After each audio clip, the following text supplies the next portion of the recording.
Vendi todas as minhas cotas do Snell 11. Quem acompanha minimamente o meu canal sabe que eu invisto há muito tempo e que eu gosto muito da tese de geração de energia em um fundo imobiliário. Desde que eu conheci esse FII, eu quis investir nele, mas eu quero compartilhar com vocês hoje um estudo que eu fiz que me fez tomar essa decisão. Essa aqui é a DRE do fundo, eu tenho ela aqui desde maio de 2024, que foi desde quando eu encontrei, eu fui pegando cada um dos relatórios e fui colocando aqui no Paint mesmo, só para eu poder riscar e explicar melhor o meu ponto de vista, a minha análise. Eu só quero avisar que eu não sou uma profissional, eu não trabalho profissionalmente no mercado, não sou analista, CNPI, CEA, nada disso, professora. Eu simplesmente sou uma pessoa que gosta de fundos imobiliários, mas como eu não sou profissional, eu não analiso como tal. Então, as minhas análises, os meus estudos podem estar equivocados. Então, não tomem isso de base para tomar a decisão de vocês. O fato de eu ter vendido as minhas cotas não significa que eu estou recomendando que você também venda suas cotas. Esse vídeo não é recomendação de investimento, nem de compra, nem de venda. Dito isto, eu quero começar falando sobre a receita de geração, né? Que são as receitas de UFVs. Como eu tenho aqui essa DRE que eu mesma criei, fui fazendo print e colando aqui, a gente pode ver que a receita de locação ela foi variando bastante, tanto para baixo quanto para cima. Então, desde o início do fundo, a receita vem variando até que em abril de 2025, esse ano, recentemente, a receita dobrou. Mas isso aconteceu porque o fundo adquiriu aquele portfólio que já veio pronto, né? Então, ele já perdeu um pouco aquele risco que era o risco de desenvolvimento. Eles compraram um portfólio de usinas já conectadas. Isso foi excelente para o fundo, eu gostei bastante. Eu falei várias vezes aqui no canal que para mim foi uma decisão acertadíssima da gestão. E a receita continuou subindo nos próximos meses, né? Mas também tinha bandeira vermelha, que ajuda um pouco o fundo com a questão da receita de geração. Eu fiz um estudo aqui que eu fiz. Eu peguei o total de receita de 2024, que foi 3,8 milhões de reais, e eu dividi pelo número de cotas que tinha em dezembro de 2024. Peguei esse número lá no informe mensal de dezembro. Então, eu dividi 3,8 milhões pelas 25 milhões de cotas, o resultado foi 14 centavos, e aí eu dividi por 7. Por que por 7? Porque eu tenho uma DRE aqui mostrando de maio de 2024 até, no caso, 2025, né? Mas eu tô pegando só o de 2024, então de maio até dezembro. E aí o resultado, né, que no caso seria uma média, foi de 2 centavos. Quer dizer que em 2024 as usinas só conseguiram gerar 2 centavos, que é um valor bem distante do que o fundo vinha distribuindo, que era 10 centavos. No começo até um pouquinho mais de 10, né? Eu fiz a mesma coisa para 2025, peguei o número total de cotas, agora bem mais porque o fundo passou por emissões. Fiz exatamente o mesmo cálculo, mas aqui eu dividi por 7, porque aqui é 2025 e a gente já está em... Na verdade, nós já estamos em setembro, mas o fundo tem um relatório somente até julho, e aí eu dividi por 7, que deu um resultado de 3 centavos. Então, na média, a usina consegue gerar ao mês 3 centavos. No último mês, aqui em julho, a gente teve uma receita de geração de 4,3 centavos por cota. Eu enviei, antes de gravar esse vídeo, algumas perguntas à gestão. Eles me responderam como eles sempre fazem. Eu não tenho nada a reclamar do RI da Suno.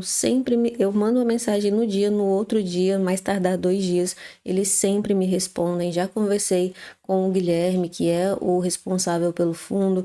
Todo o suporte da Suno sempre me tratou muito bem e respondeu todas as minhas perguntas. Por isso que eu aconselho vocês a fazerem o mesmo. Mandem mensagem para o RI, você não precisa ser um profissional, você não precisa de palavras e termos muito bonitos, sabe? Você pode escrever normalmente, eles vão te responder. Faça isso tanto para os FIIs da Suno quanto para todas as outras gestoras. Mesmo que você não seja cotista, eu faço isso com várias gestoras que eu não sou cotista. Isso é muito importante e vai te ajudar muito nas suas análises. Então tá aqui a resposta. Como eu pedi permissão, eles me disseram que tudo bem, eu poderia mostrar, então eu estou mostrando aqui exatamente como foi escrito, como foi respondido para mim. E aí uma das perguntas que eu fiz foi se qual era a expectativa de geração de renda das usinas, né, de receita por parte das usinas. E aí foi justamente aqui a pergunta número 3, e eles falaram que como estão em oferta não podem fornecer nenhum tipo de projeção sobre o fundo. Porém, a gestão trabalha ativamente em conjunto às comercializadoras para minimizar o período de ramp-up e maximizar a geração de caixa dos projetos. O período de ramp-up é algo que sempre esteve aqui, né? Todo mundo que investe no SNEL já sofreu um pouquinho com esse período de ramp-up. Como eu sempre digo, é um fundo para quem tem paciência. Então, não temos resposta, a gente não tem exatamente como saber o quanto as usinas serão capazes de gerar de energia e o quanto isso vai refletir na renda, no rendimento do SNEL. Mas, Emily, se eles não conseguem gerar com as usinas, como é que eles estão pagando 10 centavos por cota, né? De onde vem o dinheiro? Aqui no DRE, a gente pode ver que o fundo tem as operações compromissadas e as aplicações caixa. Essa DRE ela já mudou 3 vezes. Essa que a gente pode ver bem aqui, ó, depois ela muda para apenas 2 colunas, antes eram mais colunas, mas enfim, são compromissadas, como a gente pode ver. Tem mês que é menos, tem mês que é mais, tem mês que é algo bem maior que os outros meses, né? Bem extraordinário.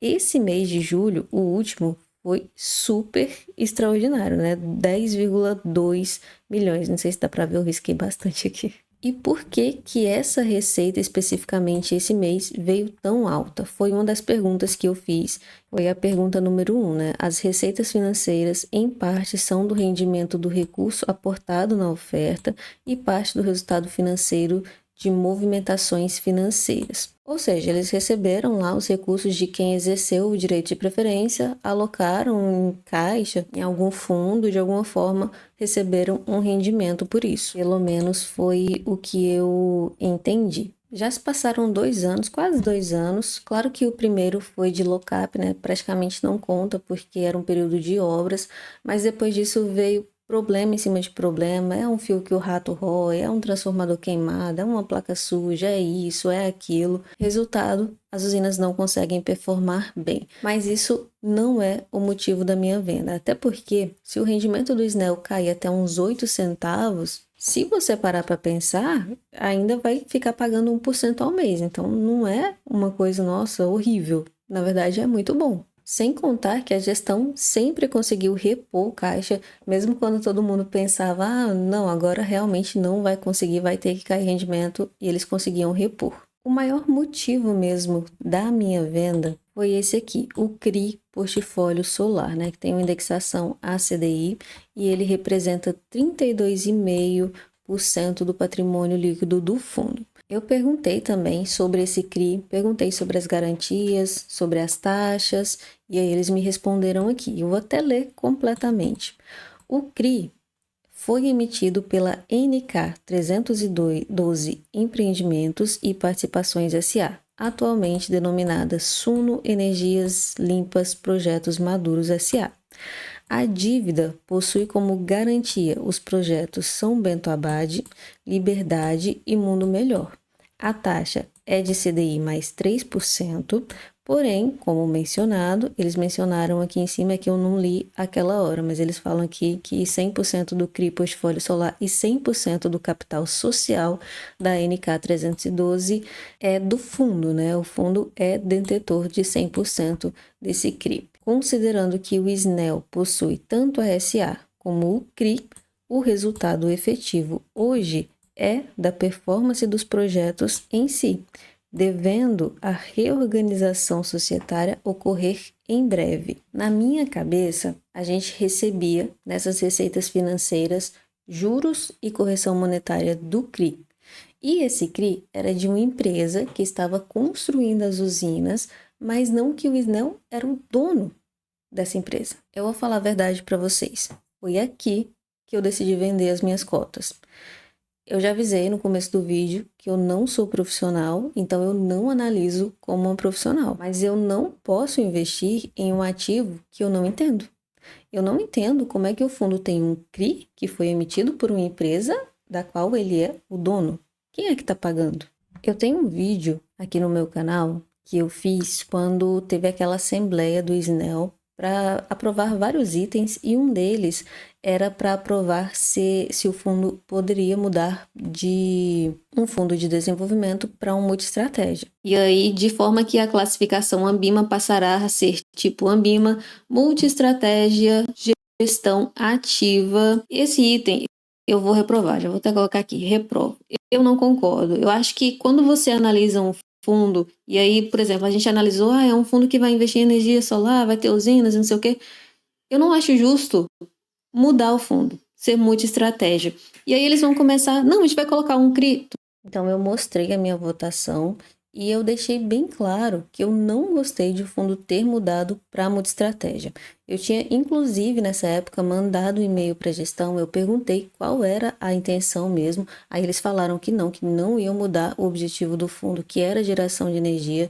Então, mesmo não gostando, eu confiei e continuei sendo cotista do fundo e realmente não mudou, o fundo é o mesmo. Mas desde essa época eu já estava um pouco decepcionada porque eu realmente tinha analisado um fundo e eles mudaram e eu não era o que eu queria. Só que essa estrutura de CRI, para mim, foi o estopim, assim.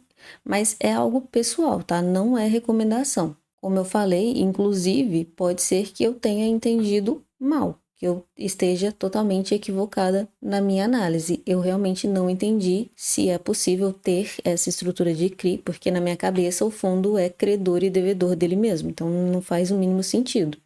E eu não, como eu já falei, não posso investir em algo que eu não entendo. Essa aqui, atualmente, é a minha carteira. Eu já falei sobre ela várias vezes em vários vídeos aqui, não vou entrar em detalhes, mas eu tinha R$ 1.815,68 investidos no SNEL, que representava 15,7% da minha carteira, que ainda está em construção. O meu preço médio no SNEL é R$ 8,77, era R$ 8,77. Hoje ele estava sendo negociado a R$ 8,54, se eu não me engano, foi o valor que eu vendi com prejuízo, mas não tem problema, porque se a gente for considerar o total return, né, eu já recebi bastante coisa com o SNEL, olha só, já recebi R$ 632,15, então com certeza um valor vai compensar o outro. Eu ainda gosto bastante da tese do SNEL, ele é o pioneiro no segmento, como eu mostrei, ele já trouxe bastante resultado com distribuição de rendimento. O que aconteceu mesmo foi que para minha carteira ele já não vale mais a pena. O que aconteceu é que realmente eu descobri que eu não entendo a estrutura do fundo e eu não posso investir em algo que eu não conheço. Normal, acontece, nada me impede de voltar a investir no SNEL mais para frente. Mas me diz aí, para a sua carteira, ele ainda vale a pena?